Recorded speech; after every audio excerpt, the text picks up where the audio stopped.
ঢাকার ধানমন্ডির পাচেরে সড়কে দাঁড়িয়ে আছে আলোচিত ভবন সুধা সদন।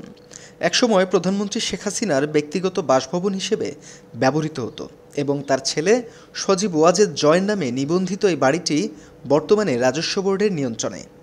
ভবনের দেয়ালে ঝুলছে জব্দের নোটিশ। তবে প্রশাসনিক নোটিশে জব্দ দেখালেও বাস্তবে এর কোনো প্রতিফলন দেখা যাচ্ছে না। দীর্ঘদিন অবহেলায় পড়ে থাকা সুধা সদন এখন পরিণত হয়েছে মাদকসেবীদের আড্ডাখানা ও আবর্জনার ভাগাড়ে। দিনে ভগ্নদশা মনে হলেও রাতের আধারে এখানে চলে নেশার আসর।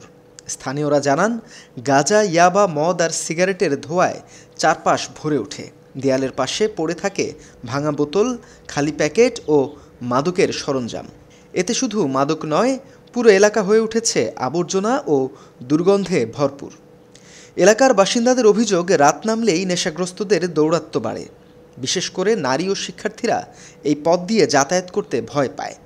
আইনশৃঙ্খলা বাহিনীর টহল থাকলেও কার্যকর পদক্ষেপের অভাব স্পষ্ট।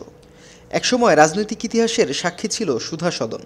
আজ তা ভগ্নদশা, মাদক ও আবর্জনার প্রতীকে পরিণত হয়েছে। স্থানীয়দের প্রশ্ন, নোটিশ টানালেই কি দায়িত্ব শেষ?